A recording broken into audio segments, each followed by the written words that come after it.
Muy buenas tardes, tengan todos ustedes nuevamente, luego de haber nos refrescados y tomar un poquito de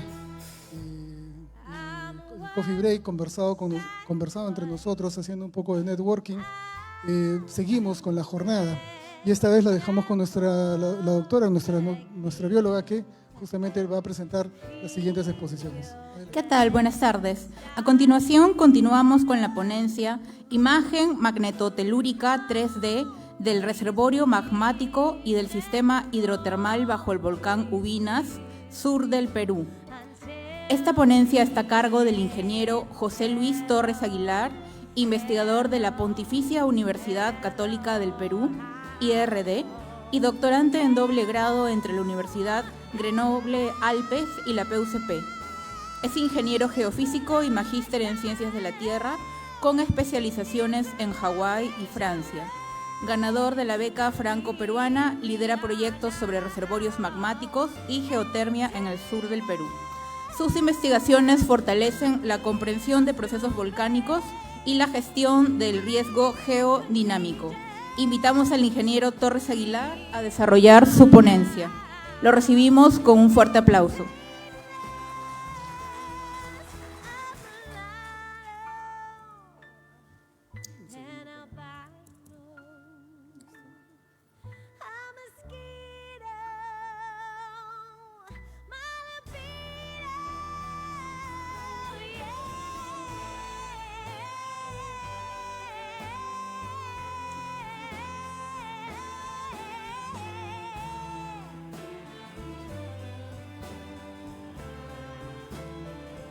Bueno, buenas tardes, gracias por la presentación.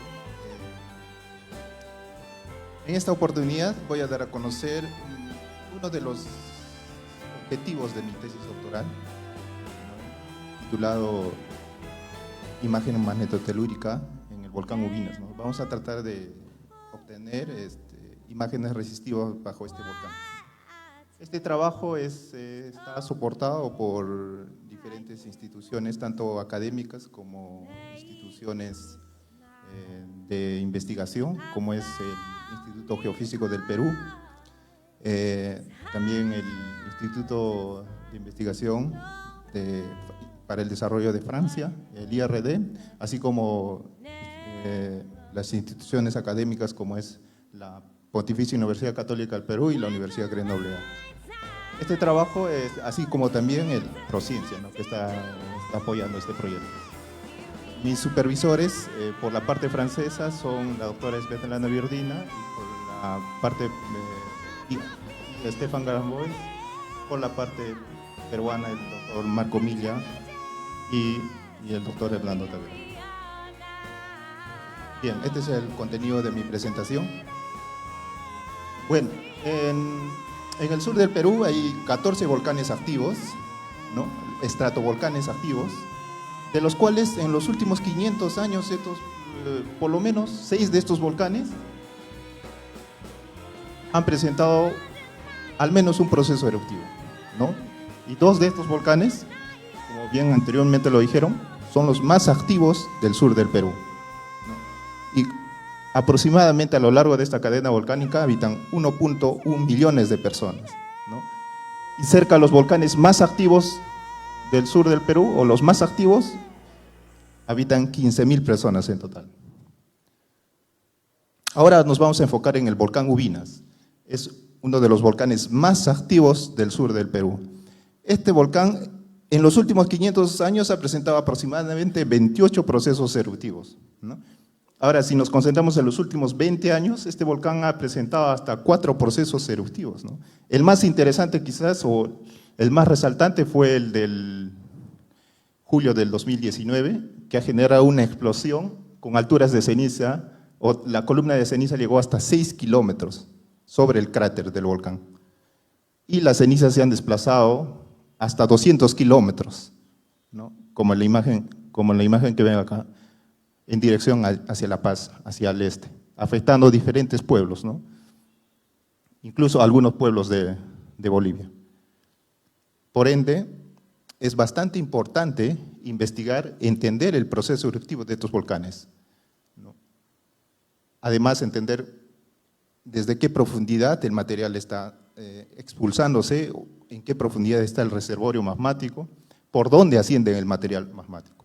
Entonces hay que aplicar técnicas profundas, como es una de las técnicas de exploración geofísica profunda es la magnetotelúrica, ¿no? ¿Y para qué sirve investigar los reservorios magmáticos? Principalmente para diseñar mejor el monitoreo o diseñar estrategias eficientes de vigilancia volcánica. Si nosotros conocemos, como el caso del Sabancaya, si nosotros conocemos bien a qué profundidad está el reservorio magmático, podemos diseñar mejor la vigilancia, ¿no? También podemos ya anticipar un proceso eruptivo, si caracterizamos bien los reservorios magmáticos. ¿Cuántos reservorios magmáticos hay bajo un volcán, ¿no? ¿Por dónde ascienden estos fluidos? Y además podemos evaluar ya los peligros. Y otra cosa interesante es en los volcanes es que si nosotros estudiamos bien el sistema o conocemos bien el sistema magmático, también podemos explorar las zonas geotérmicas y los recursos minerales, ¿no? En el volcán Ubinas ya se ha desarrollado bastantes estudios. Uno de ellos se ha identificado la zona caliente, o lo denominamos como zona hidrotermal del volcán Ubinas. Como ven en ese mapa en la derecha, se observa prácticamente el sistema hidrotermal que está alrededor del cono volcánico, ¿verdad? Esto se ha identificado con técnicas de potencial espontáneo, ¿no? También se conoce la sismicidad. ¿A qué profundidad está? Está en aproximadamente entre 1 a 8 kilómetros bajo la superficie. Y los sismos en el volcán son muy pequeños, a comparación del Sabancaya, ¿no? Son de magnitud menores a 3, son microsismos. Y en su mayor parte está localizado en el cráter en dirección noroeste a sureste, ¿no? Respecto a estudios petrológicos, se dice que en el volcán Ubinas hay un reservorio magmático que estaría ubicado aproximadamente entre 16 a 20 kilómetros de profundidad, ¿no? Un reservorio bastante grande y que estaría conectado directamente con el cráter. Sin embargo, los estudios anteriores que he mencionado no muestran cuál sería la geometría o por dónde estos fluidos estarían ascendiendo hacia la superficie y cuál es la relación del reservorio magmático con la ocurrencia de sismicidad en este volcán. Por ende, es necesario aplicar otras tecnologías de investigación profunda, ¿no? Como es en este caso el MT. ¿Qué es el MT, no? Es una técnica geofísica pasiva, quiere decir que nosotros utilizamos ondas electromagnéticas provenientes de la atmósfera y estas, de acuerdo a su frecuencia, pueden penetrar a decenas de metros, incluso kilómetros de profundidad bajo la superficie, ¿no? Nosotros instalamos en campo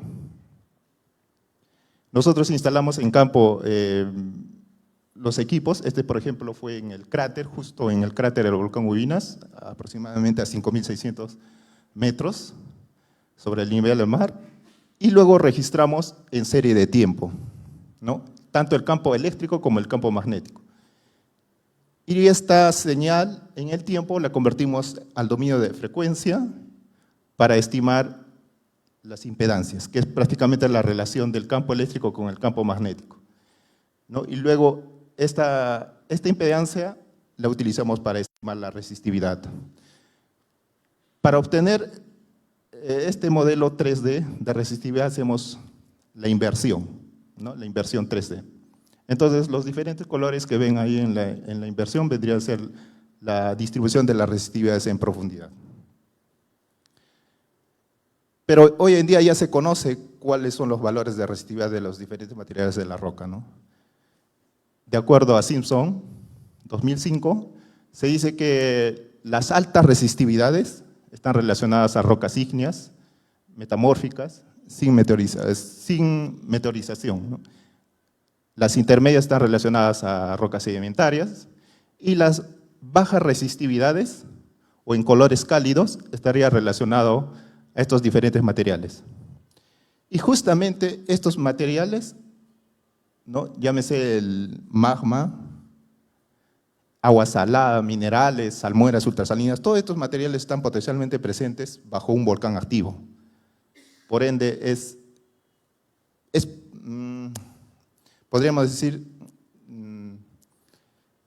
es necesario correlacionar con otras metodologías. No solo este método, trabajar por sí solo no es eficiente. Entonces necesita correlacionarse con otras metodologías. Una de ellas es la sismología. La sismología justamente en zonas, por ejemplo, de acumulación de magma, zonas de salmueras o zonas donde hay bastante cantidad de fluidos, es justamente que las ondas sísmicas se atenúan. Y justamente esas zonas son zonas asísmicas, ¿no? Entonces, la sísmica por ahora es una herramienta interesante para correlacionar esta metodología. Bien, nuestro objetivo entonces es obtener imágenes resistivas de lubinas. Vamos a través de imágenes vamos a caracterizar el reservorio magmático, el sistema hidrotermal, ¿no? Con inversión 3D. El volcán Ubinas está en el sur del Perú, en Moquegua. Hemos hecho varias campañas temporales para cubrir estratégicamente alrededor del volcán. Los triángulos invertidos son las estaciones MT temporales que se instalaron entre el 2022 al 2016, ¿no? Junto al Instituto Geofísico del Perú, al IRD, y también en este trabajo vamos a utilizar las estaciones de MT del INGEMET que están libres en su página web, ¿no? En total vamos a utilizar 43 estaciones MTs, ¿no? Que están instaladas alrededor de este volcán. Bien, la inversión 3D significa como input, vamos a utilizar como datos de entrada, vamos a utilizar las resistividades o las impedancias, que vendrían a ser los diferentes puntos en colores, ¿no? Azul y rojo, esos puntos. Eso es como dato de entrada. Y a partir de esto, de estos datos de MT, utilizando diferentes ecuaciones de inversión, una de ellas es, por ejemplo, la ecuación de cost function, que tiene el código FENTIC, vamos a obtener este tipo de modelos, ¿no? Modelos de resistividad. En el caso del volcán Ubinas, nosotros hemos estimado, durante el proceso de hidratación, hemos llegado hasta un error de 1.24. Eso indica que este modelo es bastante robusto en el volcán Ubinas. Sin embargo, todavía es preliminar, ¿no? Este trabajo. Lo que sí se tiene claro, ¿no? Estas imágenes que se muestran acá son secciones verticales, ¿no? 4 secciones verticales en diferentes direcciones, donde se observa claramente en superficie que hay un sistema o un conductor, ¿no? C1. Y en profundidad hay aparentemente otro conductor, C2, bastante grande, ¿no? Y este estaría conectado con C1, como se ve en el perfil 1, ¿no? Los valores de conductividad o resistividad del primer conductor C1 en los diferentes perfiles es aproximadamente 5 ohmiometros y está ubicado entre 1 a 3 kilómetros de profundidad. Y el conductor C2 estaría ubicado, tiene resistividades menores a 10 ohmiometros y estaría ubicado a 16 kilómetros de profundidad. Si nosotros correlacionamos con la sísmica, como ven acá, la sísmica estaría ubicado justo bajo el cráter del volcán Ubinas y entre zonas intermedias de resistividad, ¿no? Como ven acá en el mapa. Entonces, en conclusión, nosotros asociamos que C1 vendría a ser el sistema hidrotermal ya determinado por González en el 2014, que estaría a una profundidad de 1 a 3 kilómetros, ¿no? Y en profundidad identificamos un conductor C2 que nosotros lo asociamos preliminarmente al reservorio magmático, ¿no? Que está a profundidad de 16 kilómetros y en buena correlación también con estudios de petrología, ¿no? Y esto a su vez estaría conectado, ¿no? A través de esa zona intermedia conductiva hacia el cráter, ¿no? La línea roja sería por donde posiblemente asciendan los fluidos magmáticos hacia la superficie, ¿no? Bien, pero ¿qué tan ciertos son estas anomalías conductoras? ¿Es cierta o no es cierta? Entonces se tiene que hacer diferente tipo de análisis, como es la prueba de sensibilidad. Este trabajo todavía es como plan, como trabajo futuro. Quizás después de la posición o en los networking podríamos discutir este tema. Y también es el otro tema que necesitamos estimar en este volcán es cuánto porcentaje o fracción de magma existe en esta cámara magmática, en este reservorio magmático. Muchas gracias.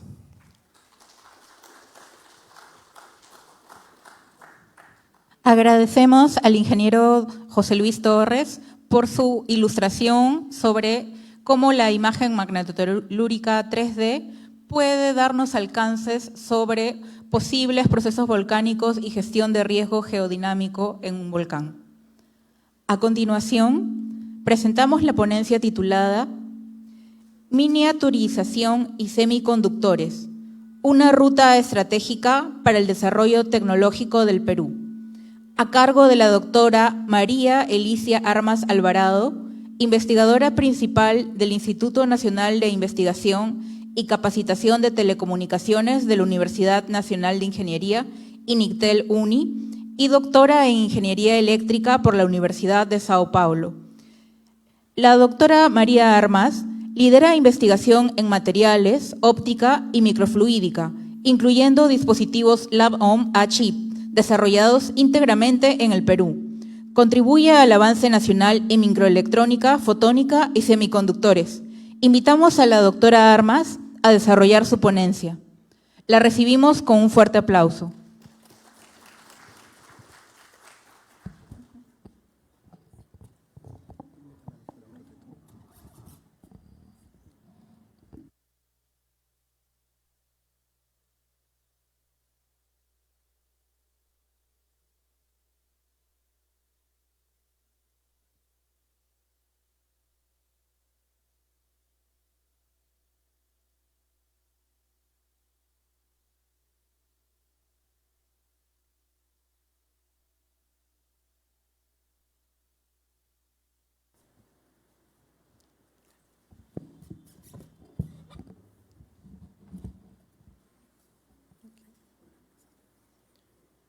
¿Qué tal? Muy buenas tardes. Les saluda María Armas, investigadora principal de INICTEL UNI. En esta oportunidad vamos a analizar el tema miniaturización.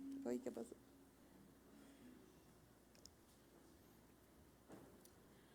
Listo, gracias. Miniaturización y semiconductores, una ruta estratégica para el desarrollo tecnológico del Perú. Entonces, vamos a recordar qué es lo que veíamos a nivel de evolución tecnológica, ¿no? En los años 1700, 1800, pues ¿con qué trabajábamos? ¿Con qué equipos? Equipos grandes, equipos de energía a vapor. Ya comenzábamos la producción de hierro, industria textil, en fin, eran equipos grandísimos, ¿no? Cuando vamos a 1800, 1900, ya tenemos la necesidad de una producción en masa. Esto se le suma pues la energía eléctrica, la línea de ensamblaje. Pasamos a 1960, 2000, donde ya tenemos una necesidad de automatizar ciertos procesos. Ya comenzamos a utilizar las computadoras, tenemos la electrónica y sobre todo la red de redes, ¿no? Tenemos internet. Ahora lo que nosotros estamos viviendo pues es el famoso internet de las cosas, las redes, máquinas, big data, computación. Entonces vemos un salto aquí grande, de máquinas grandes, ¿no? Antes de 1900, a máquinas mucho más pequeñas, en 1960. ¿Qué pasó? ¿No? ¿Qué hubo en este salto? Claro, tenemos el momento de la miniaturización, salió el boom del silicio y comenzamos a tener máquinas cada vez más pequeñas. Vamos a ver qué pasó con esto, por qué comenzamos la miniaturización. Claro, ¿qué digo yo cuando hablo del boom del silicio? Silicio es un semiconductor. ¿Y qué cosa es un semiconductor? Cuando hablamos de semiconductor, podemos dirigirnos a una tecnología, a una industria, ¿no? La gente dice industria de semiconductores, pero también es un material. Un material que puede alterarse para conducir corriente eléctrica o para bloquearla, o para bloquear esta, ¿no? No hay ningún problema. ¿Cómo se hizo esto? Pues por causa de una adición de dopaje, ¿no? Del silicio intrínseco a silicio extrínseco. Este silicio, este material, es el principal para poder fabricar chips de computadora. Ahora viene la pregunta, ¿cómo se fabrican estos chips?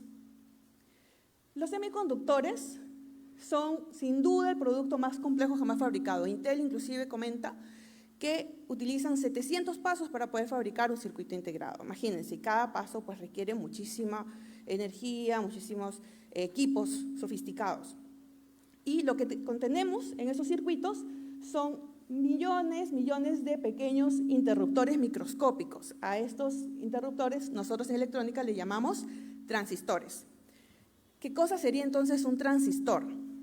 Bueno, vamos a recordar que antiguamente, estamos hablando antes de 1950, las computadoras, por ejemplo, el ENIAC, era súper grande, ¿no? Estaba más o menos ocupada unos 200 metros cuadrados y era hecha de tubos de vacío. Entonces, claro, era imposible, una tecnología que no era para todos, obviamente, ¿no? Como podemos ver, teníamos una sala en la que las personas tenían que entrar dentro de la sala para poder manipular estos equipos. Entonces, más o menos en 1947, cuando ya se sabe que podemos dopar el silicio, cuando ya se sabe que existe mucho potencial para poder utilizarlo como un switch electrónico, comenzaron varios grupos de investigación, la carrera para poder ver quién hacía el primer dispositivo que podía reemplazar ese tubo de vacío. Entre ellos, pues, está el grupo de laboratorios Bell, Barden y Walter Brettain, los cuales consiguieron hacer un diseño de un transistor, que le llamaron un transistor punto de contacto, y después de un tiempo se incorpora el investigador Shockley, ¿no? Con el cual consiguen hacer el transistor de unión bipolar. Este primer transistor lo hicieron pues, de un semiconductor, en este caso utilizaron ellos germanio, y esto dio lugar a que ellos puedan ganar el premio Nobel en 1956. Entonces, después llega el señor Kilby. El señor Kilby, bueno, ahí hay una historia que luego ustedes la pueden ver, ¿no? Los investigadores, los tres anteriores, hubo una pequeña pelea, se separaron, cada uno abrió una diferente grupo de investigación. Y llegó Jack Kilby dijo, oye, qué buena idea, ya podemos fabricar estos pequeños dispositivos. ¿Qué tal? Tengo una idiota, ¿no? ¿Qué tal si lo uno todo? Ay, ¿cómo le llamarías esto? Integrar un circuito integrado, ya está. Con este dispositivo, él ganó también el premio Nobel de Física, y como pueden ver, este dispositivo, obviamente, pues, ustedes dicen, oye, doctora, pero realmente está medio rarito, ¿no? Sí, pero él ganó el premio Nobel con eso porque fue el primero, ¿no? La idea era muy buena, sin embargo, no tenía una manera de poder reproducir este dispositivo cada vez que se fabrique, había muchas fallas. Así que viene Robert Noyce y dice, ¿sabes qué? ¿Qué tal si hacemos unos protocolos de fabricación para poder tener realmente certeza de que cada dispositivo que se fabrique va a tener las mismas características? Ok, hasta ahí estábamos todo bien, inclusive a mí me parece que Robert Noyce es uno de los principales en esta parte de la tecnología planar, porque lo que él utilizó, esos procesos que él utilizó, forman parte de lo que ahora nosotros conocemos como tecnología planar. Lamentablemente él no ganó el premio Nobel porque falleció antes, ¿no? Luego vino Moore, ¿no? Gordon Moore, y él se dio cuenta mediante una observación empírica que utilizando un mismo espacio, un mismo substrato, se duplicaba cada cierto tiempo la cantidad de transistores en un mismo espacio. ¿Qué significa eso? Claro, que tú vas a tener dispositivos cada vez más pequeños, ¿verdad? Y al tener dispositivos más pequeños, estamos hablando a nivel de transistores, vamos a conseguir tener dispositivos que aumentan su complejidad computacional, dispositivos más rápidos. ¿Y eso en qué repercute después? En que, claro, si puedo producir más cantidad de transistores, van a bajar los precios. Por eso que antiguamente las computadoras pues eran mucho más lentas, ¿no? Y más caras, además de más grandes. Luego tenemos, obviamente, Moore dijo, mira, yo creo que va a haber una tendencia, cada cierto tiempo vamos a tener una cantidad de dispositivos que se van a ir duplicando. Perfecto. ¿Realmente se cumplió? Sí, no exactamente como él decía, no exactamente cada 12 meses o cada 18, pero lo que realmente se resalta de esto es que sí conseguimos miniaturizar estos dispositivos. La misma tecnología se va retroalimentando. ¿Qué es lo que determina que un dispositivo pues, podamos hacerlo cada vez más pequeño? Obviamente que hay ciertos problemas que luego no forman parte de esta charla, pero sí hay ciertos problemas que se han tenido que superar por hacer pues, los dispositivos cada vez más pequeños. Pero de manera general, ¿qué es lo que determina la resolución de estos dispositivos? Bueno, hay una etapa que es crítica en el proceso de fabricación, que es la fotolitografía. Con ella podemos ver la resolución que vamos a tener mínima en estos dispositivos. Ustedes van a entender mejor de qué hablo. Entonces, de manera general, un proceso productivo de circuito integrado está compuesto de tres grandes partes. el diseño esquemático eléctrico, la parte de fabricación del circuito integrado y el encapsulado. En este momento nos vamos a enfocar en la parte de fabricación. Obviamente que la fabricación va a comenzar con la adquisición de la materia prima, ¿no? La conversión de esta materia prima, el proceso de fabricación, hasta conseguir el chip final. Ok, entonces enfocado en la parte de la fabricación, yo comienzo por mi wafer de silicio, por ejemplo, limpio. Para esto, este proceso de limpieza usualmente se hace en una sala limpia, ¿no? En una sala que tendría que ser certificada. Luego tenemos la parte importante, que es la de producción o crecimiento de materiales, el proceso litográfico, como les conversé, y la corrosión, remoción de materiales. Entonces, ¿cómo fabricar chips semiconductores en el Perú, ¿no? Mirándolo a nivel académico de investigación? Voy a enfocarme en la parte de producción de materiales y proceso litográfico.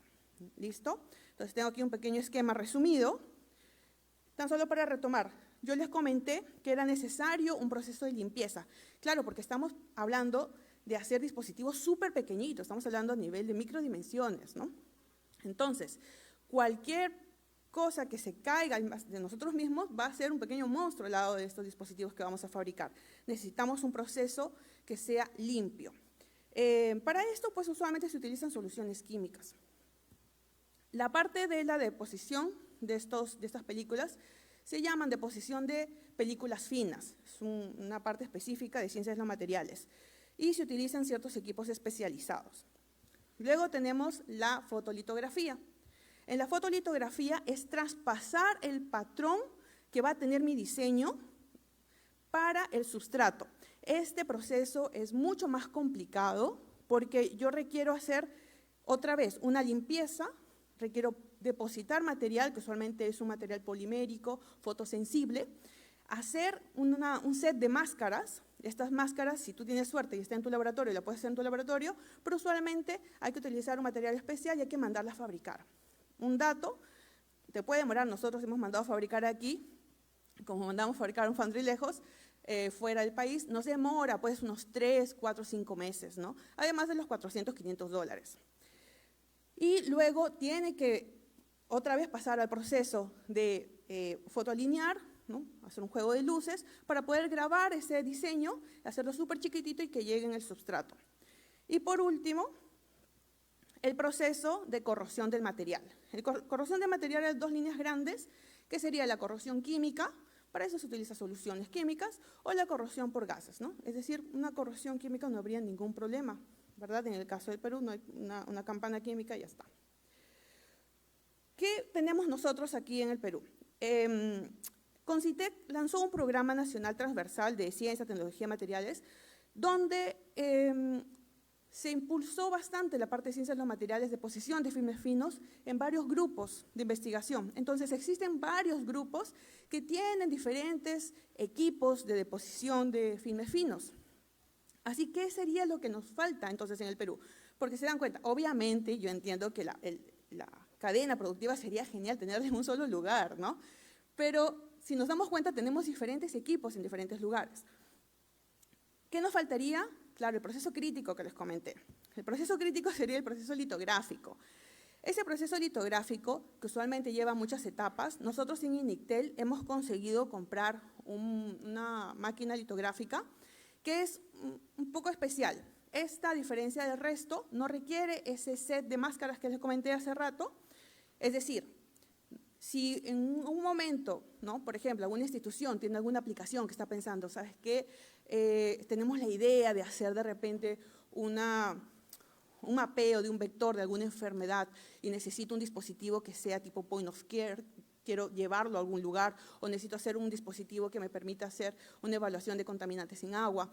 ¿Cómo hago? Bueno, vamos a evaluar el diseño que tú necesitas, hacemos el diseño y lo podemos ya procesar en la máquina de fotolitografía, es decir, no necesitamos esperar los 4 o 5 meses ni los $400, $500, ¿no? Lo más interesante para nosotros obviamente es el tiempo, ¿verdad? Porque además puede ocurrir algunos problemas. Nosotros ya hemos tenido casos, hemos trabajado con estudiantes de maestría y doctorado, que mandamos a fabricar la máscara y es como que, oye, ¿qué pasó? ¿Por qué hay un problema? Ah, me olvidé tal cosa, ¿no? Entonces, la pérdida no duele los $400-500 tanto, más que los 4 o 5 meses perdidos. Con esta máquina nosotros lo que conseguimos es poder hacer el proceso litográfico en el momento, porque es maskless, ¿no? No necesita máscara, inclusive se llama de escritura directa. Eso es lo que tenemos nosotros ahora. Entonces lo que nos queda sería pues, poder unir fuerzas con otros grupos para poder terminar el proceso de fabricación de estos dispositivos, porque la parte más importante ya la tenemos, ya conseguimos trabajar con ella, y seguir pues trabajando con diferentes instituciones para poder hacer algunas aplicaciones específicas, no tan solo en el área de electrónica, ¿no? Podemos ir al área médica, podemos ir a agricultura, en fin. Las aplicaciones no tienen fin porque todos utilizamos algún dispositivo que queremos, o queremos un dispositivo que sea pequeño, que sea portátil, ¿verdad? Con términos de detección, por ejemplo, nosotros a veces acoplamos fotónica, acoplamos microfluídica, eso es diverso, va a depender mucho del tipo de aplicación. Ok, entonces con esta ponencia termino. Muchísimas gracias por su atención.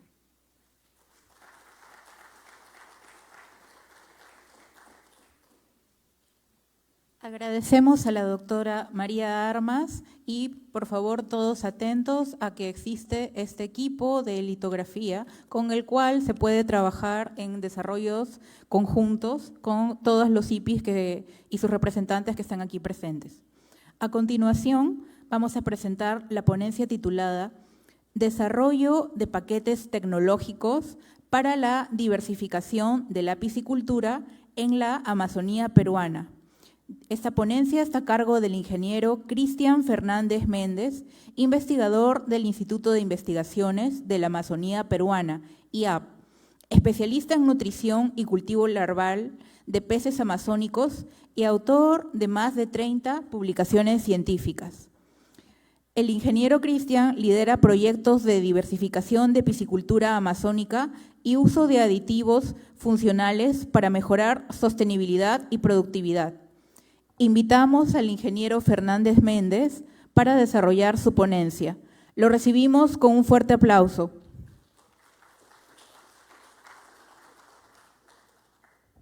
Un segundo mientras acomodamos las presentaciones. En controles me pueden prender la…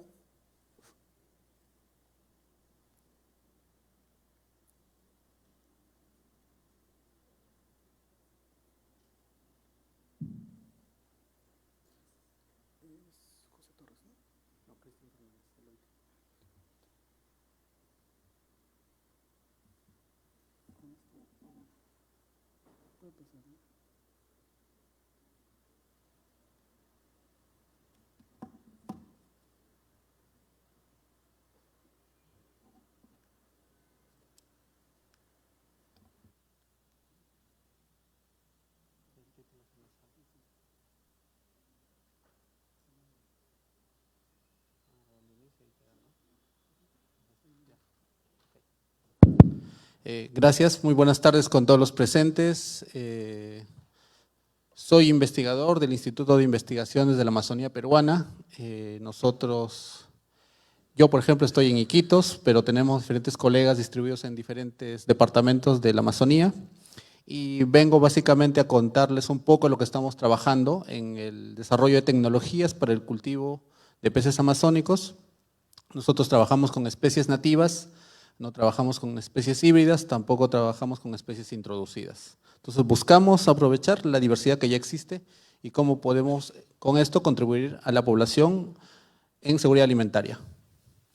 Y bueno, básicamente mostrarles que no soy yo el que hace todo, sino es un equipo técnico, son varios investigadores, estos son los que están trabajando en este conjunto de actividades y acá además incluyen estudiantes, tesistas, practicantes, voluntarios, personal técnico, es un grupo humano bastante grande que en este momento estoy representando.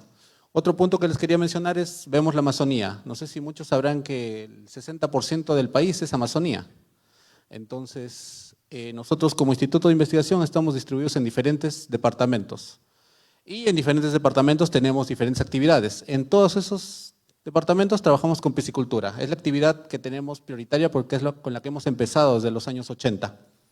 Y los investigadores que muestro también trabajan en diferentes departamentos. Ahora me voy a centrar en 4 departamentos porque voy a hablar solo de 4 especies que estamos trabajando. El contexto interesante para ver la cuenca amazónica, ¿no? Es una cuenca bastante grande, integrada por diferentes países y que tienen más o menos una estructura similar, bosques lluviosos, con alta mega biodiversidad en diferentes tipos de organismos y que generalmente se encuentran muy aislados en muchos de los países. Y son zonas poco pobladas en comparación al resto de capitales o ciudades principales. Lo interesante, ¿no? Que por lo menos ya para Amazonía en general y en la peruana hay una gran diversidad de peces. Ustedes pueden ver muchos de estos, tal vez algunos lo conocerán, otros no los conocen. Muchos son usados para la alimentación, otros son usados para comercio ornamental, por diferentes formas, ¿no? Colores, vistosidades y muchos, la mayoría son la base de la alimentación del poblador amazónico. Hasta ahora, y eso viene avanzando cada vez, se conoce que existen más de 3.000 especies de peces. Y eso va aumentando porque cada año se van descubriendo nuevas especies, de los cuales 250 se capturan, diferentes motivos, ornamental y de consumo. 60 son comercializadas, generalmente como ornamental y consumo, y 6 solamente son cultivadas. Algunos pueden decir 5 inclusive. Otras están empezando, pero más o menos entre 5 o 6 tienen una tecnología de cultivo. Significa que ya se produce semilla, se produce el engorde y se puede cerrar el ciclo. Entonces ya existen, pero para la megadiversidad que tenemos es bastante poco.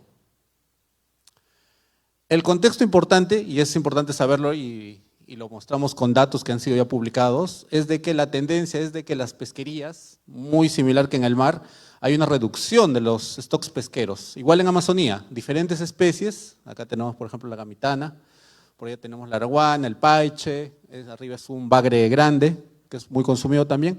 La tendencia es que los stocks están en caída, significa que cada vez hay menos peces en los ríos. Significa que hay menos alimento y probablemente menos ingresos económicos, porque mucha de la población vive de la actividad pesquera. Entonces es una realidad que estamos viendo y que tenemos que tener en cuenta para los trabajos que vemos en adelante. Entonces lo que les decía, ¿no? El poblador amazónico, la base del poblador amazónico es el pescado. Justamente el consumo per cápita de pescado del poblador amazónico es de 40 kilogramos por año. Del país es 20. Entonces vemos que hay un alto consumo, eso significa que es bastante importante. Y no solo es para el poblador en general, sino acá podemos dividir en diferentes escenarios. En muchos lugares donde hay exceso de sobrecaza, hablamos de otros animales, la piscicultura es una actividad. Los peces son una fuente de proteína, porque en muchos casos poblaciones no tienen acceso a proteína adecuada. Entonces hay un exceso de consumo de carbohidratos, pero la proteína es la fuente básica. ¿Por qué? Es la base de la alimentación equilibrada o balanceada que se requiere. Entonces nosotros, como les contaba, venimos trabajando más o menos desde el año 80 con piscicultura. Hemos empezado con especies clásicas y pioneras, paco, gamitana, boquichico. Son especies que ya existen, que se reproducen desde el año 80 y que tienen una tecnología de cultivo. Actualmente las regiones amazónicas ya producen estas 3 especies sin ningún problema. Ya hay conocimiento, hay tecnología, hay productores, hay empresas que producen alimento, hay de todo, ¿no? La cadena, digamos que está completa. Hay siempre mejoras, se optimiza, pero ya existe. Y esta es un poco la data que les muestro. Como ya existe la actividad, también tenemos estadística, ¿no? Para el 2024, por ejemplo, vemos que el paco es una de las especies más cultivadas. ¿Por qué? Porque es una especie que se cultiva en varias regiones. Normalmente las especies tienen preferencias por regiones, algunas especies prefieren otras. Por ejemplo, Madre de Dios, Ucayali, San Martín prefieren el paco, igual que Huánuco. Sin embargo, Loreto prefiere gamitana. Y así, ¿no? Hay diversidad, también igual que los tamaños. Según la población, tiene una preferencia por especie y por tamaño. Pero estas son las clásicas, ¿no? Las especies ya que se desarrollan y que tienen tecnología de cultivo. ¿Qué es lo que nosotros estamos trabajando? Es en diversificar la piscicultura. Significa introducir nuevas especies con potencial piscícola para que éstas puedan diversificar y tener actividad económicas paralelas, alternativas, según cada región. Esta es una de las primeras, que justamente es una de las más recientes, es la carachama. Es conocida como ornamental, pero también se consume como alimento. En muchos casos puede verse platos como chilcanos, o inclusive la parte de las gónadas, que es conocida como huevera, igual que los peces marinos, se tiende a usar también para consumo. Entonces es una especie muy requerida, pero que actualmente se consume solamente del medio natural. Y esta, por ejemplo, viene siendo desarrollada en el departamento de San Martín, Actualmente lo que hemos desarrollado es tecnología para la reproducción. Logramos la reproducción en cautiverio. Significa que en condiciones de cautiverio, estanques de tierra en las cuales se producen otras especies, se logra producir esta especie. Actualmente se logra producir los alevinos mediante la obtención de huevos u ovas. Alevinos, para los que no conocen, vienen a ser los peces pequeños, que es la base para la piscicultura, porque son los que son sembrados en los estanques o en los cuerpos de agua donde se cultiva para generar los peces de mayor tamaño. El cultivo larval, que es los estadios pequeños, justamente ya se realiza perfectamente, se logra el crecimiento y actualmente ya se viene desarrollando una producción piloto en condiciones de laboratorio para evaluar las capacidades de crecimiento que tiene. Entonces este es un trabajo que está en proceso y también todo esto es con alimento balanceado. Es una especie que está entrando recién al sistema productivo, pero a nivel de cultivos pilotos en condiciones de laboratorio. Ahora vamos a hablar de otra especie. Voy a hablarles de especies en las que estamos empezando y otras que ya estamos consolidando. La mota. Esta es una especie particular, es un bagre, muy requerido y consumido en la región Madre de Dios. Inclusive es tanto el consumo que ingresa de contrabando por departamentos de Bolivia y departamentos de Brasil, hacia Puerto Maldonado. Pero que desde el año 2016, bajo análisis que ya se venían haciendo sobre mercurio debido a la minería aurífera ilegal que existe en esta región, se sabe que este pez bioacumula altas cantidades de mercurio, por eso es que se ha prohibido. Existe un decreto supremo que prohíbe desde 2016 el consumo de esta especie por los altos niveles de mercurio que tiene en la carne. Entonces está prohibido, pero frente a eso, nosotros lo que venimos haciendo es trabajando el cultivo en cautiverio, garantizando de que existan bajos niveles de mercurio, bajo condiciones de cautiverio, porque sabemos que del medio natural ya está contaminado. Entonces, lo que hemos empezado a hacer es la reproducción. Es una especie que se ha logrado domesticar a condiciones de cautiverio sin ningún problema. Hemos logrado la reproducción en el 2021 y hemos publicado también justamente el proceso de reproducción porque sería la primera vez que se reproduce en el país y, si no me equivoco, a nivel de Amazonía también. Entonces, hemos logrado todo el proceso reproductivo. Es una especie prolífica. Una hembra puede producir muchos huevos, miles de miles. Y hemos mostrado acá justamente las larvas, ¿no? El punto A, B, C, cómo va evolucionando y va generando la forma de un bagre. Y hemos seguido avanzando. Entonces, no solo producción alevinos es la meta, sino es lograr que el cultivo sea sostenible en cautiverio. Actualmente podemos producir alevinos y podemos cultivarlos en sistemas tradicionales, que son estanques de tierra, que es el típico sistema de cultivo en Amazonía, y también en sistemas intensivos, ¿no? Lugares en menos espacio con sistemas de recirculación de agua, que son estos tanques azules, donde el cultivo es más intensivo, se controla mejor el agua y se requiere menos espacio. Entonces, damos alternativas para los productores que quieren hacer extensivo el cultivo o súper intensivo. La alimentación también con dietas balanceadas completamente, estamos formulando dietas específicas para estas especies y hacemos un monitoreo de mercurio constante, desde el proceso que inicia la reproducción hasta el final, con el objetivo de garantizar que sea una carne inocua para el ser humano. Al mismo tiempo hemos ido avanzando con esta especie mucho más rápido, que ya estamos haciendo pilotos con comunidades. Hemos sembrado este año, gracias al financiamiento de Concitec y Prociencia, porque hemos ganado un fondo, para desarrollar un cultivo piloto en una comunidad nativa en Bélgica, que se llama Bélgica, que básicamente ha apostado por el cultivo de esta especie. Y nosotros lo que hemos hecho es el monitoreo justamente en esta comunidad de los peces. Acá tenemos, por ejemplo, un cuadro del análisis de mercurio. Los dos primeros son del río Acre, significa que son del medio natural, y ven que la línea roja, 0.5 miligramos por kilogramo, que es el límite permisible de mercurio. Vemos que los peces del medio natural, que son del río Acre, están por encima, inclusive las hembras tienen un valor bastante alto, pero los que estamos cultivando en la comunidad bélgica, que serían el F1, macho y hembra, están por debajo del límite permisible. Significa que el cultivo, hasta el momento, nos viene dando bien porque estamos muy por debajo del límite. Entonces, esto garantizaría de que estemos brindando a la población alimento, uno, una especie que es apreciada ya por la región, y dos, garantizando de que no genere contaminación en la población. Esta es otra tercera especie con la que venimos trabajando, esta es la lisa cuatro bandas, y esta la trabajamos en Huánuco, Tingomaría, donde también tenemos una estación que justamente hemos renovado recientemente. Igual que en el anterior caso, lo que hemos hecho es desarrollar la reproducción en cautiverio. También es la primera vez en el Perú, ya se había hecho hace como 20 años en Brasil, pero nunca más se volvió a hacer nada más. Hemos descrito todo el proceso de desarrollo embrionario, que es la base para un poco conocer a la especie, y hemos publicado también hace poquito, desde este año justamente. Y trabajamos igual que en las otras especies. La base es el cultivo primero de los alevinos en sistemas controlados y de cautiverio, mostrar que puede adaptarse a los sistemas de cautiverio, también con dietas balanceadas específicas para la especie.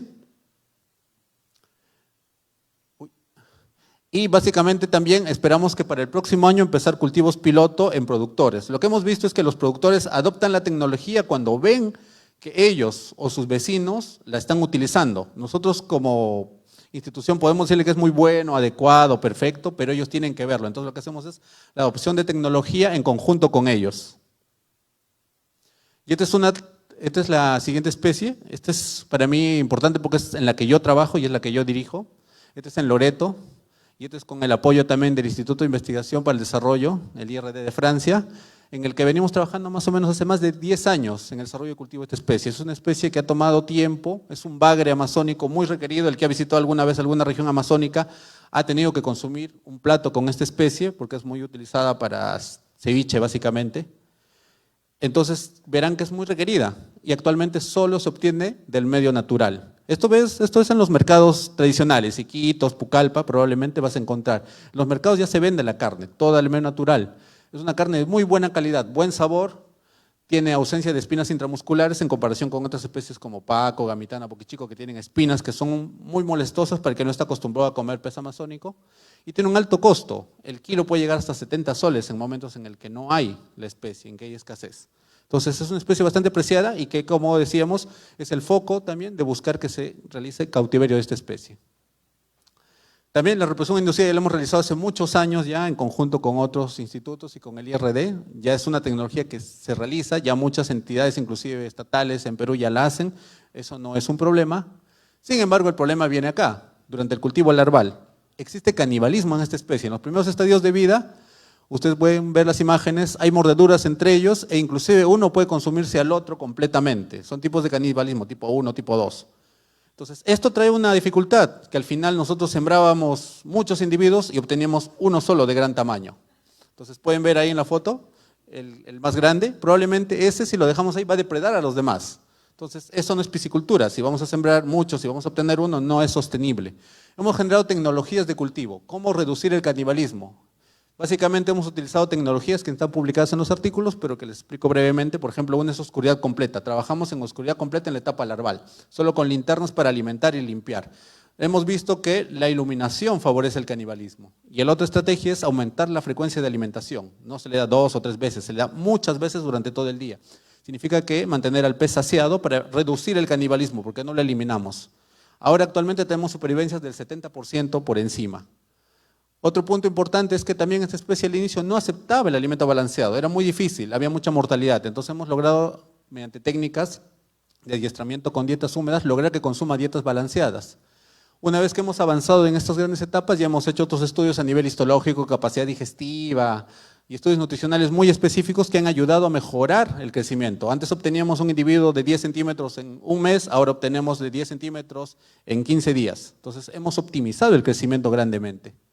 Entonces, actualmente esta especie ya se produce sin ningún problema en los alevinos y hemos pasado a la siguiente etapa, a hacer el engorde experimental, donde hemos mostrado la capacidad que tiene de crecimiento. Logramos peces de 3 kilos, básicamente con 35 meses de cultivo con puro alimento balanceado. Entonces, para hacer el primer cultivo estamos bastante bien porque se esperaba un menor crecimiento. El rendimiento también de carne es muy bueno. El 50% del pez se puede obtener en filetes. Obtenemos de un pez 2 filetes que pesan la mitad del pez del individuo total. Y encima esta especie, como una especie de cuero, se puede utilizar la piel para hacer diferentes tipos de artesanías, billeteras, otros que ya lo vienen haciendo algunos institutos. E inclusive la cabeza de esta especie se usa para hacer un plato típico que es la mazamorra, que sería como un chilcano espeso. Entonces, acá tratamos de optimizar y maximizar. También la conversión alimenticia también es muy buena, de 7.2 significa que convierte bastante bien el alimento balanceado en carne, ¿no? Y la tecnología inicial que estamos haciendo en sistemas controlados, pero para el próximo año también vamos a hacer trabajo con productores, donde vamos a hacer siembra en coordinación con ellos, monitoreo, para ya llevar a un nivel de escalamiento mayor, ¿no? Un nivel ya similar al sistema clásico o tradicional que se realiza en la Amazonía. Y bueno, eso es todo. Muchas gracias. Espero que les haya gustado.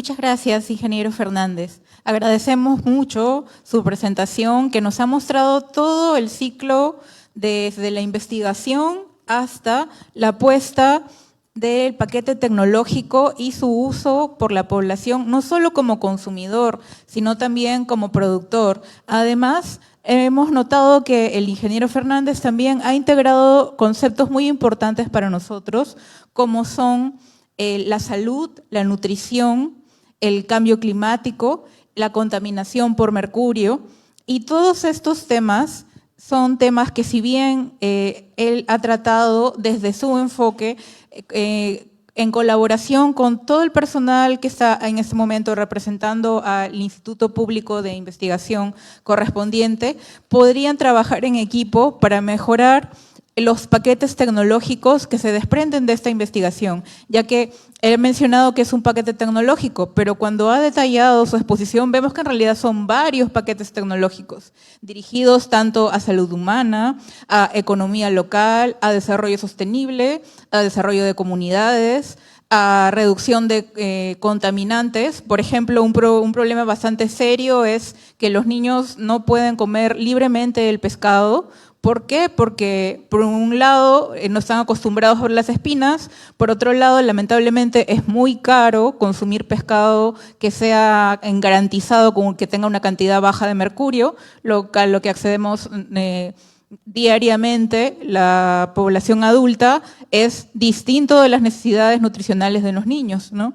Entonces estamos viendo aquí que pueden salir muchos temas de colaboración para con los diferentes representantes de los institutos públicos de investigación. Es en ese sentido, en establecer la colaboración, en donde, para cerrar el evento, nosotros vamos a tener la presentación de panelistas. Para ello vamos a presentar a nuestros panelistas, que son expertos y abordarán precisamente estos temas. Actualmente estará más abocado a ciencia de materiales, meteorología aplicada, sensores remotos, volcanología y gestión del riesgo. Vamos a invitar en primer lugar a la doctora Rosa Díaz, profesora asistente de la investigación en la Escuela de Ingeniería Eléctrica y de Computación de la Universidad de Purdue, experta en modificaciones estructurales y experta también en lo que ella nos comentó sobre los sensores conductores.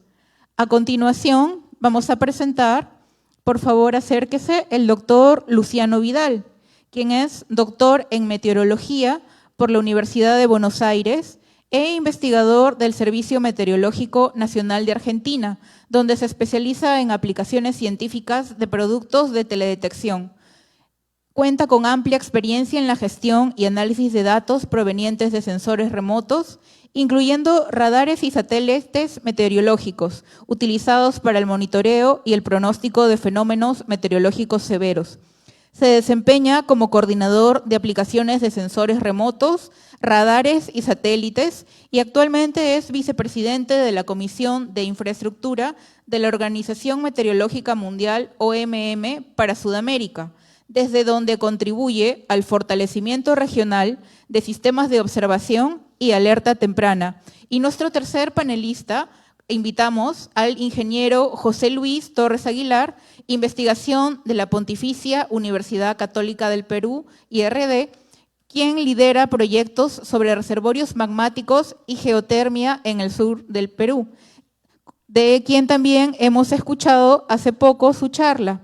La idea es que nuestros panelistas, algunos ya presentados durante las ponencias y nuestro nuevo panelista presentado, que es el doctor Luciano Vidal, puedan dar ideas, sugerencias al público asistente y a quien nos sigue mediante las redes sociales para que se establezca un espacio de discusión. Tenemos ya 2 preguntas establecidas y a continuación, después de ella, se van a abrir las preguntas hacia el público. La primera pregunta es: ¿cuál consideran que es el principal obstáculo para traducir los resultados de la I+D+I, investigación, desarrollo e innovación, en soluciones y o políticas públicas efectivas que fortalezcan la gestión integral del riesgo de desastres y la adaptación al cambio climático? Empezamos con nuestro primer panelista. Muchas gracias por la pregunta. Bueno, pienso que es bastante importante la pregunta y es a la vez extensa debatir en estos espacios.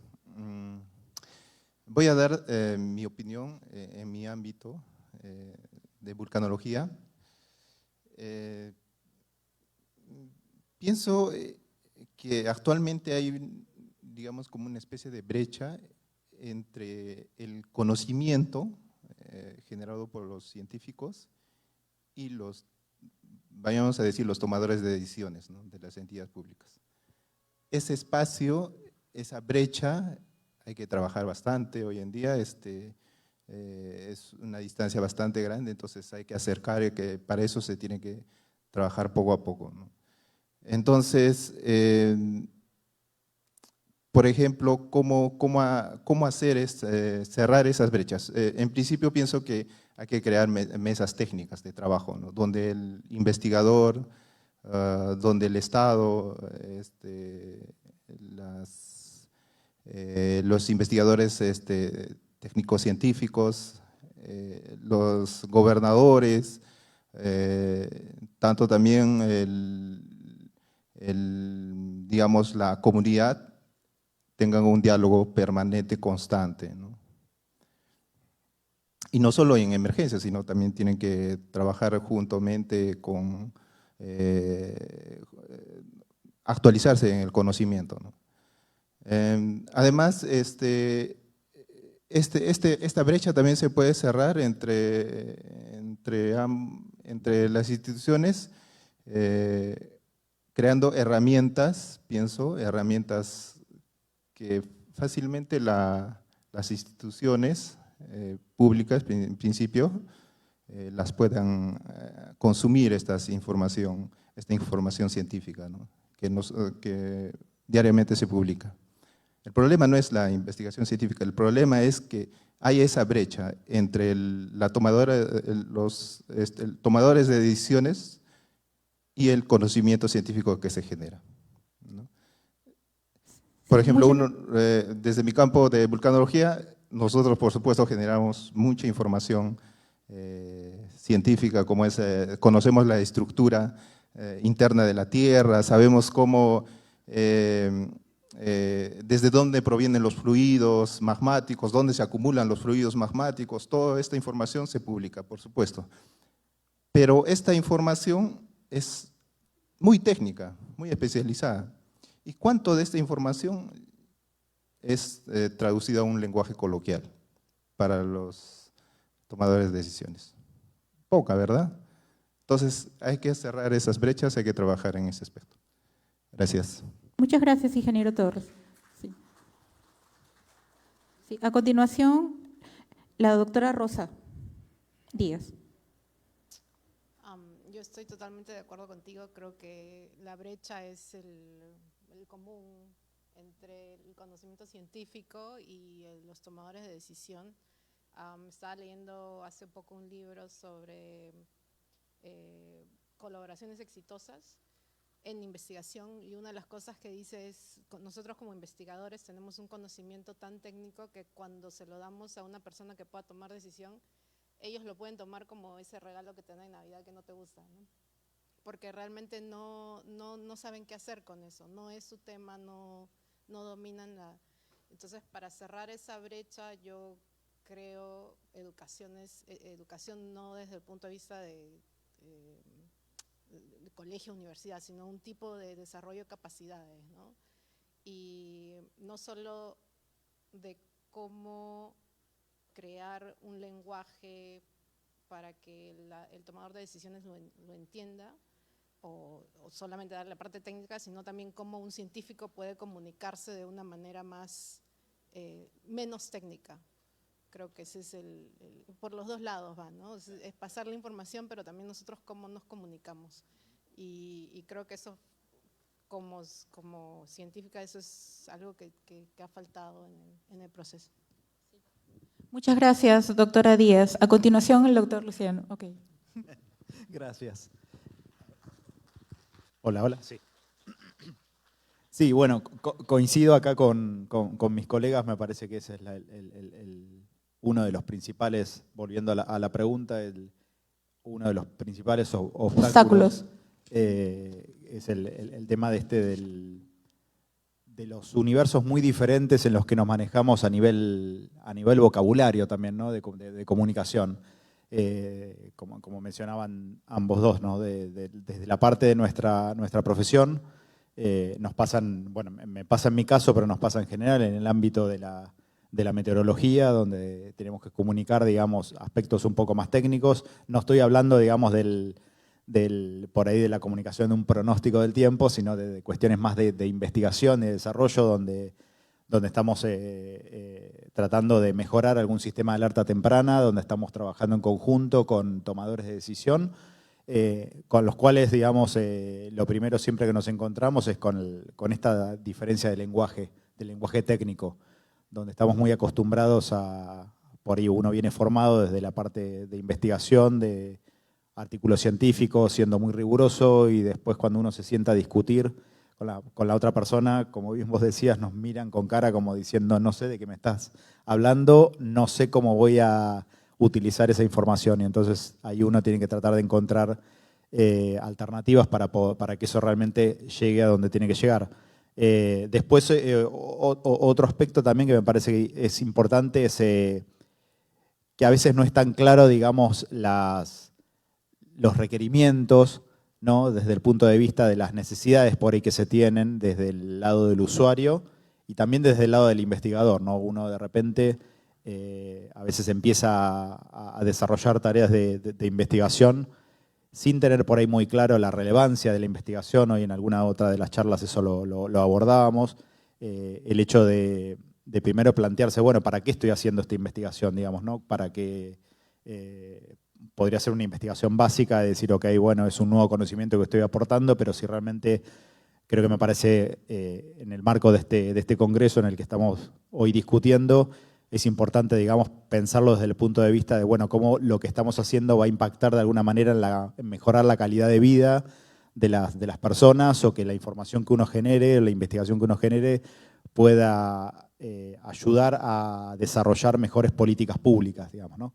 Entonces, otro de los aspectos me parece que hay que trabajar y que son uno de los obstáculos que por ahí hoy nos impide poder llegar a la población. Sí, yo quisiera hacer un comentario para ustedes investigadores que tengan a su disposición en los institutos públicos de investigación a los gestores tecnológicos, pues son estas personas las que al mismo tiempo tienen el conocimiento técnico, no tan profundamente como un doctor que se dedica a investigar, pero sí que le pueda servir de base para poder elaborar directivas, normativas, que lleguen a ser luego resoluciones ministeriales. ¿Y cómo se daría esto? Gracias a los reportes técnicos. En un reporte técnico se traduce la información de la investigación de tal manera que cualquier profesional de cualquier profesión o área pueda entenderlo. Y posteriormente ese reporte técnico puede ser sometido a una fase de divulgación, ¿no? Hacia la población. Es una sugerencia. A continuación, la siguiente pregunta. ¿Qué estrategias de colaboración interinstitucional o interdisciplinaria deberían priorizarse para asegurarse que la I+D+I aborde el riesgo de desastres y la adaptación climática de manera integral? Bueno, otra pregunta interesante, gracias. Yo creo que hay que debatir un poco más en este aspecto, pero principalmente yo creo que las estrategias que deberíamos tomar sean estrategias interinstitucionales, interdisciplinarias, ¿no? O sea, me explico. Es importante una charla en mesas técnicas o estrategias, en una mesa técnica donde se incluya a las instituciones técnico-científicas, ¿no? También al INDES y CENEPRED, por supuesto, y a los tomadores de decisiones. Y esta comunicación tiene que ser permanente, ¿no? En estas mesas técnicas. Además, también pienso que hay que tomar estrategias donde hay que priorizar el tema, no sé si comparto con ustedes, colegas, de los proyectos multidisciplinarios, ¿no? Estos proyectos multidisciplinarios deben incluirse todas las instituciones técnicas, los tomadores de decisiones, los gobiernos locales. Y además, pienso que hay que incluir especialidades en comunicación, ¿no? Entonces, todo este conjunto, todo este equipo multidisciplinario obviamente no solo va a crear un paper, ¿no? Sino también este paper va a ser aplicado a la realidad, ¿no? Entonces, eso es importante, ¿no? Este paper va a ser aplicado justamente a lo que se necesita para los tomadores de decisiones, ¿no? El otro tema pienso que hay que trabajar, también la estrategia también, no sé si, bueno, es importante que en estos grupos de investigación estén, por supuesto, los gobiernos locales y regionales, ¿no? Es necesario que estén ellos y los tomadores de decisiones. Creo que sin ellos nuestra investigación sería en vano, ¿no? Entonces, el gran desafío, creo que el problema no es justamente las investigaciones, el problema, ahora, hoy en día en Perú hay bastantes investigaciones muy buenas, ¿no? Pero tienen que volcarse a la población, ¿no? Con los tomadores de decisiones. Entonces, hay que trabajar mucho, nos falta mucho en este aspecto. Gracias. Sí, doctora Díaz, por favor. Creo que el diálogo también, ¿no? Coincido con el diálogo, pero ¿cómo hacer un diálogo donde nos escuchemos, ¿no? Uno puede estar en una mesa y de repente la comunidad te dice, este es nuestro problema, y el científico técnico te dice, pero nosotros hacemos esto, y esto te va a ayudar, sin tener el feedback de la comunidad, ¿no? Entonces, cuando uno forma este tipo de alianzas o colaboraciones, ya sea con la comunidad, con el gobierno, con instituciones de investigación, siempre tiene que tener esa capacidad de escuchar primero los problemas de la comunidad, ¿no? El doctor Vidal. Sí, me parece acá un poco, coincido completamente con lo que estaban mencionando y por ahí acá la palabra introducir es el codiseño, la coproducción, ¿no? de esta solución, digamos, o encarar este problema, ¿no? Y tal vez por ahí a veces lo que no se hace desde el vamos es decir, bueno, uno encara una investigación pensando que esto va a producir o a generar una solución para un determinado segmento de la población o del sector productivo. Hacemos todo el desarrollo de la investigación, generamos un producto que creemos que está buenísimo. Después cuando vamos y nos sentamos en una mesa a discutir y le vamos a ofrecer el producto, me dicen, no, pero esto a mí así no me sirve. Entonces, eso es un punto importante a tener en cuenta y que estas mesas de trabajo donde se puedan diseñar soluciones estén conformadas del vamos por el usuario, por quien va a ser el destinatario final, ¿sí? De manera tal de que uno también empiece a conocer esto de tratando de acercar posiciones y lenguajes comunes, el problema a solucionar que tiene la otra parte, de manera tal entonces que uno con ese conocimiento pueda pensar posibles soluciones que lo pueda plasmar en un proyecto de investigación. Me parece que eso es una de las claves para poder lograr ese éxito. Y tomando un poco el comentario también que tú hacías hace un rato respecto de contar dentro de los organismos con personal especializado, solo para mencionar, bueno, dentro de lo que es el Servicio Meteorológico Nacional de Argentina, hay un departamento especializado que es el Departamento de Meteorología y Sociedad, que justamente el perfil de los profesionales que conforman esa área son profesionales del área de las ciencias sociales, ¿sí? Que justamente van a abordar esta problemática de la comunicación y de la transferencia, de sentarse con el tomador de decisión y demás.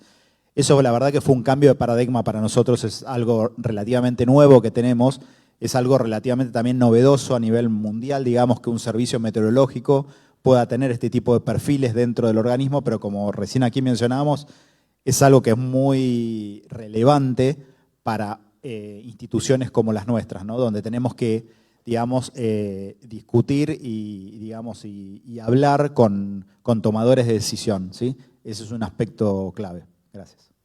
Muchas gracias. A continuación, abrimos hacia el público un breve espacio para preguntas. Se van a aceptar algunas intervenciones, ¿sí? Por favor, levanten la mano y me acerco con el micro.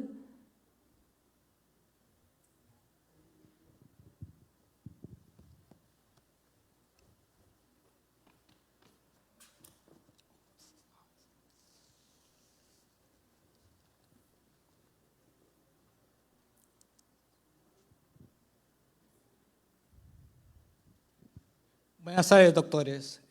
Una pregunta, por favor, para cada uno. Doctor Luciano, con respecto a la humedad que se requiere para que se mantenga los glaciares en la cordillera del sur, ¿hay algún proyecto llevado a cabo? Señora doctora Rosa Díaz.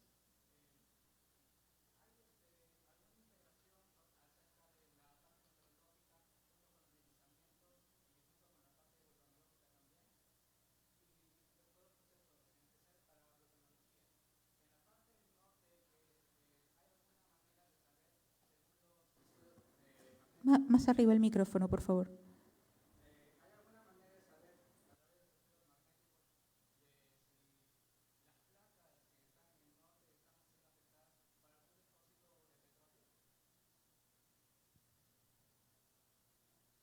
Sí, por favor, la respuesta, doctora Díaz. ¿O doctor Vidal? Sí, no me quedó muy clara las preguntas. Creo que no sé si la primera hacía referencia al tema de los glaciares y la humedad y el mantenimiento de los glaciares. No soy experto en glaciares, con lo cual no me voy a meter en ese territorio, digamos.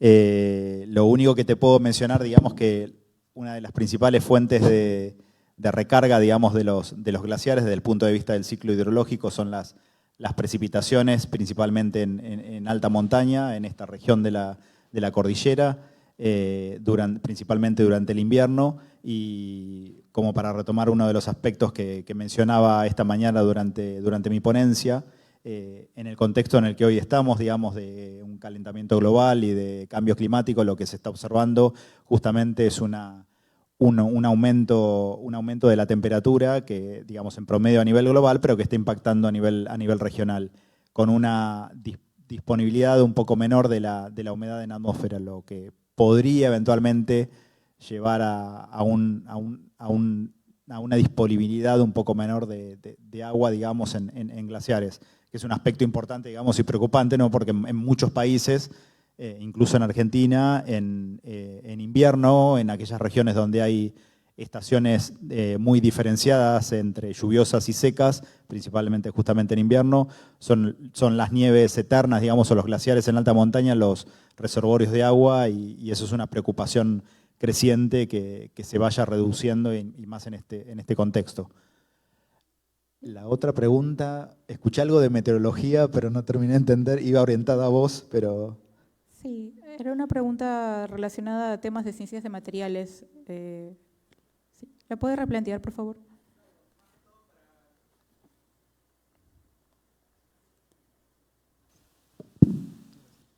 Más que todo para la doctora, para ver si que los sistemas, tanto los meteorológicos, por ejemplo, ya se ha hablado de los 13 volcanes, bueno, en este caso 14 volcanes que tienen sistemas para detección. También si se ha integrado junto con otros radares, por ejemplo, también en la mañana hemos hablado de radares para deslizamientos, si es que hay algún sistema que aplique los dos o si hay algún proyecto para ello. Yo particularmente no trabajo con esos dos tipos de sensores, pero sé que hay sensores de vibración y que aplicaría para los dos, ¿no? Pero particularmente yo no trabajo en esos dos. Sí. ¿Alguna pregunta, por favor, respecto a ciencias de materiales? Estás hablando de sensores cuánticos, ¿no? Para aplicados a esos. Sí, existen. ¿Hay otra pregunta aquí del público? Sí.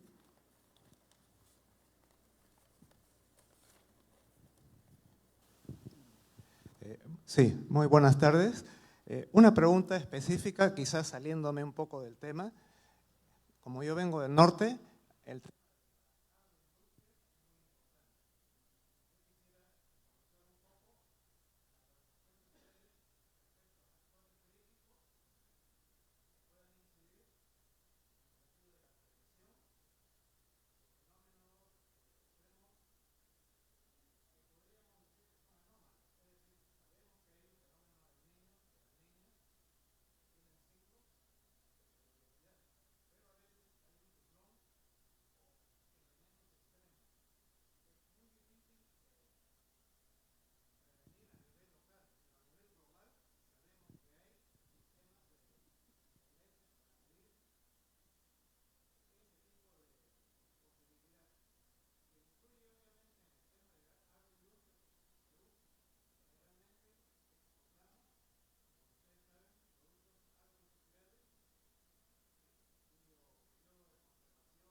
Sí, bueno, es un tema complejo y yo lo mencionaba al principio, el cambio climático de alguna manera lo que está haciendo es volviendo más erráticos a los sistemas meteorológicos por ahí a los que estábamos acostumbrados. Hay fenómenos un poco más predecibles, como usted mencionaba, el niño, la niña, que tienen una predictibilidad mayor, digamos, y entonces hay ya estudios bien sólidos, digamos, que muestran cuáles son los impactos regionales de cada uno de esos fenómenos en nuestra región.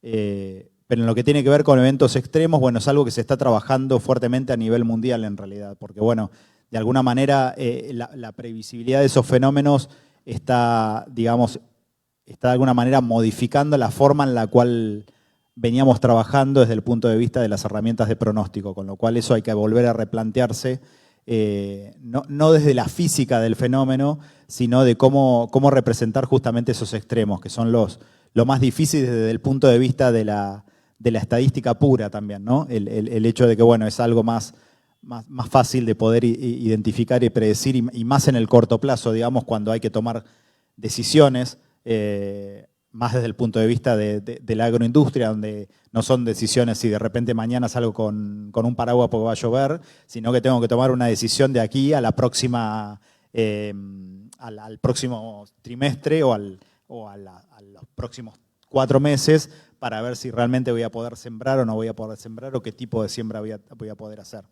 Eso se está viendo que obviamente se está volviendo cada vez más complejo, pero que están empezando a haber avances importantes en ese sentido, principalmente desde la mano de todas estas nuevas tecnologías que permiten mejorar y achicar esos horizontes de pronóstico, ¿no? Principalmente las herramientas aquellas que se basan en todo lo que es el aprendizaje automático o la inteligencia artificial, pero es cierto que todavía no es algo que está completamente resuelto, digamos, lo vemos todos los días cuando prendemos las noticias y hay eventos inusuales en diferentes lugares y en lugares donde tienen tecnología de punta, digamos, ¿no? Y así todo y no es una cuestión de tener tecnología, sino que hay que replantarse mucho del conocimiento y de la forma en la que se desarrollan esos fenómenos tan rápidamente y por ahí fenómenos que antes no se daban en una zona y que comienzan a darse, ¿sí? Y entonces generalmente uno tiene toda una historia, una climatología del lugar que con este tipo de eventos tan erráticos tiene que empezar a estudiar nuevamente y a tratar de entender cómo poder desarrollar herramientas adecuadas para poder encarar, digamos, esos sistemas y después poder dar herramientas lo más precisas posibles para quien tenga que tomar algún tipo de decisión, como el caso de que puede ser la agroindustria. Muchas gracias, doctor Vidal. Tenemos otra pregunta.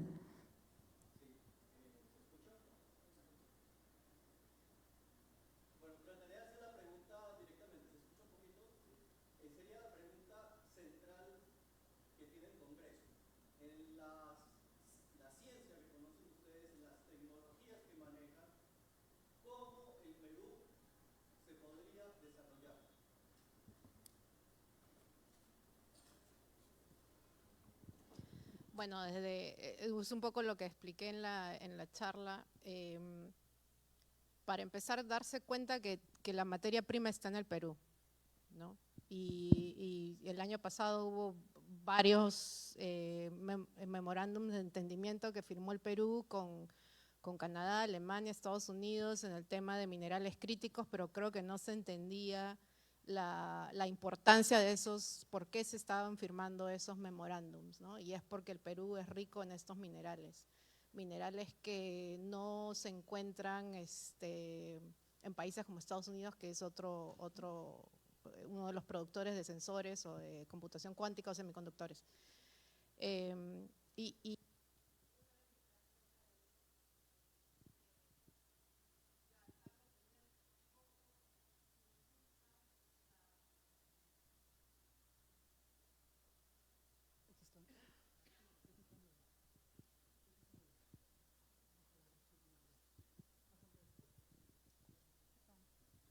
Una vez que te das cuenta de la riqueza que tenemos como materia prima, luego entender cuál es la cadena de valor para la producción de este tipo de dispositivos y empezar a impulsar las capacidades desde educación hasta carreras técnicas, atracción de industria de una manera en la que sea fácil emprender o empezar una industria, ¿no? Me parece que toma 2 o 3 años abrir una empresa de producción o producción de minerales, por ejemplo, ¿no? La que es la de reforma, que pasas al siguiente nivel de los minerales.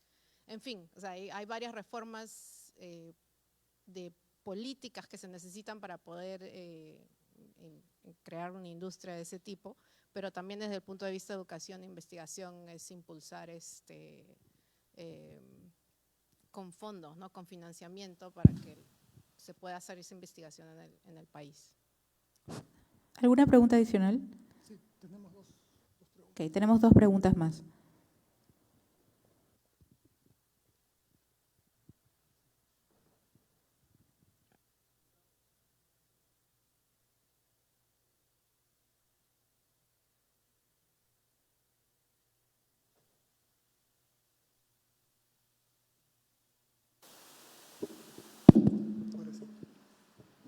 ¿Se escucha? Ya. Primero, buenas tardes con todos. Felicitar a CONCITEC por este magno evento y felicitar a las doctoras por su excelente presentación. Más que una pregunta, quiero compartir una experiencia para que la comenten. Estamos realizando una investigación y solicitamos el apoyo del alcalde y del gobernador. Entonces lo primero que nos dijo es, ¿cuánto hay? Entonces, como todo político, de derecha o de izquierda, lo primero que ve es sus intereses, ¿no? La CUTRA, la COIMA, no sé cómo le dirán en Argentina, pero creo que en general todos los políticos, sea Estados Unidos, Europa, donde sea, siempre ven su conveniencia. ¿Cómo hacer o cómo lidiar con eso, ¿no? Gracias. Bueno, sí, es un tema complejo. Hablar de política es un poco bastante fuerte, pero yo creo que justamente esos actores habría que trabajar con ellos, incluirlos, hablar, ¿no? en el tema de que hay muchos trabajos de investigación y que también puedan contribuir a gestionar el riesgo, ¿no? Dentro de su marco donde están trabajando ellos. Hay una experiencia que también nosotros, por ejemplo, en tema de volcanes, alrededor de los volcanes hay muchos poblados, ¿no? Muchos poblados. Muchos de ellos, cuando nosotros vamos a capacitar, damos una información técnica a veces, ¿no? en tema de vulcanología. Entonces ellos no nos entienden. Y mucho más, es que cerca de los volcanes es que la mayor parte de la gente es quechua hablante. Eso es otro desafío, ¿no? Y entonces, ¿cómo trabajar con ello, ¿no? Y entonces, lo que nosotros creo que como científicos debemos primero, quizás una solución para acercar a la autoridad es ir primero con los simulacros, ¿no? Con los talleres hacia la población, hacer capacitaciones permanentes a los gobiernos regionales, locales, hacer simulacros. Entonces, desde ese punto de vista ya nosotros estamos tomando estrategias de acercamiento con la población y con las autoridades, ¿no? Desde ese punto de vista, el ingeniero sugiere abrir la información, ¿cierto? Y como científicos, sobre todo como científicos de analistas de grandes volúmenes de datos, ¿no? Una carencia muy importante en el país es el acceso a las investigaciones en curso, es decir, tener repositorios que sean accesibles a la población, porque solamente cuando se está informado, como dijo la doctora, se puede medir, ¿no? Y de esa forma es que la población podría ser una veedora. Tenemos una pregunta adicional. Sí, bueno, gracias, buenas tardes. Igualmente felicitar a los doctores y a la doctora por su exposición. Se mencionó la brecha sobre la toma de decisiones, La pregunta sería si ustedes fueran tomadores de decisiones en el ámbito académico, ya sea, por ejemplo, en escuelas de posgrado, ¿cuál sería una buena estrategia para involucrar a nuestros alumnos en estos proyectos que involucre ciencia y tecnología que permita el desarrollo en las diferentes ciudades del Perú? Muchas gracias. En mi experiencia, por ejemplo, estuve en Francia un año, muchas veces en las universidades donde se desarrolla la ciencia. Y justamente los alumnos y los profesores están desarrollando la ciencia, están produciendo mucha información científica, ¿no? Entonces, yo creo que hay que repotenciar las universidades, hay que incluir hay que tomar más valor, más peso a los estudiantes para que justamente los estudiantes se involucren y ellos también a veces dan buenas ideas para el desarrollo de la investigación desde diferentes partes, ¿no? Entonces, quizás sería bueno trabajar con los estudiantes, pero también reforzar el tema de la investigación científica en las universidades, ¿no? Desde un inicio, ¿no? Porque muchos de los alumnos no quieren inclinarse hacia la ciencia, ¿no? Entonces, si nosotros le damos el incentivo a los alumnos de que la ciencia es muy buena, hay que desarrollar, hay que trabajar con ellos y hay que formarlos, ¿no? Entonces, esa sería mi opinión. Sí, muchas gracias. Estoy de acuerdo contigo, no iba a decir nada del contrario, pero sí añadir que empezar desde los colegios a enseñar a resolver problemas, pero basados en la ciencia, ¿no? Y me parece que hay una buena cantidad de colegios en Lima que usan la solución de problemas, y no necesariamente problemas inmensos del país, pero problemas de la comunidad, de la casa, y es enseñarles en tu casa, en tu comunidad, en tu colegio, ver qué observas como problema y luego darles herramientas para ver cómo usar tecnología, ciencia y tecnología para resolver esos problemas. Si empiezas, ¿no?, en ese nivel de primaria o secundaria, con problemas pequeños y van aumentando cada año, cuando pasan a la universidad ya vienen con esa mentalidad de que para poder resolver ciertos problemas, ya vienen problemas un poco más grandes y entran a proyectos de investigación donde también sea claro, también nosotros como científicos o como mentores tenemos que tener claros cómo comunicar qué problema estamos tratando de resolver, qué es lo que tú dijiste, ¿no? Entender un poco cuál es ese problema, para qué estamos haciendo la ciencia que hacemos. Muchas gracias, doctora. Entonces, si no tenemos más preguntas, ¿sí? ¿Hay una última pregunta?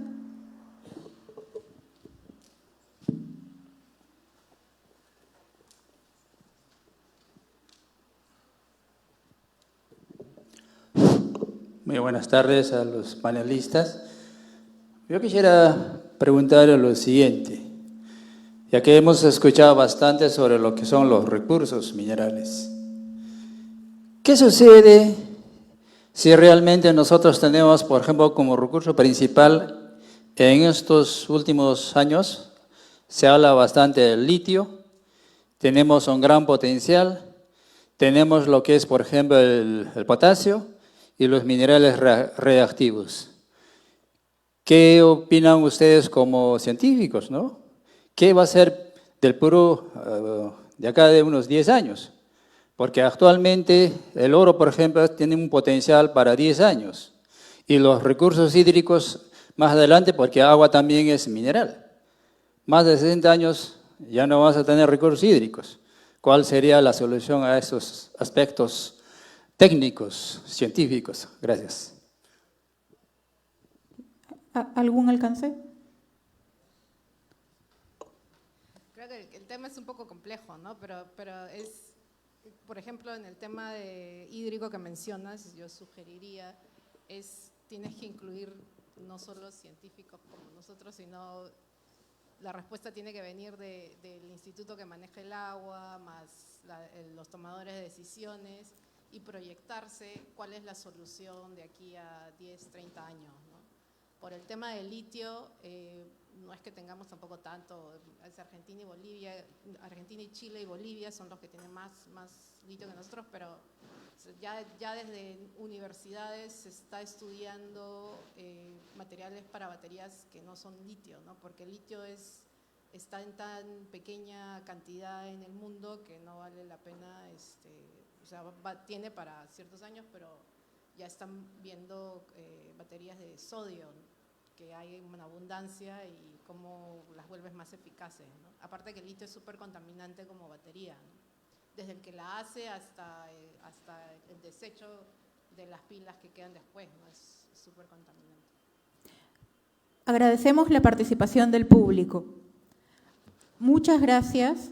Agradecemos también profundamente a nuestros panelistas, ponentes, al público asistente, a nuestros panelistas y ponentes por el alto nivel de las exposiciones y a nuestro público asistente por el valioso intercambio de ideas. Las reflexiones de esta jornada reafirman el papel fundamental de la ciencia, la tecnología y la innovación en la gestión del riesgo de desastres, la adaptación al cambio climático y el desarrollo sostenible del país, como hemos visto en las exposiciones. Con ello, damos por concluido este importante bloque temático del Congreso. Muy agradecidos. Muchas gracias. Gracias por la participación, a estos invitados internacionales y también a nuestros científicos peruanos por esta importante. De esta manera damos por concluida esta parte de la jornada. Nos vemos mañana a las 8 de la mañana para iniciar nuevamente la siguiente jornada de este Congreso Nacional de Ciencia y Tecnología. Muchas gracias. Hasta mañana.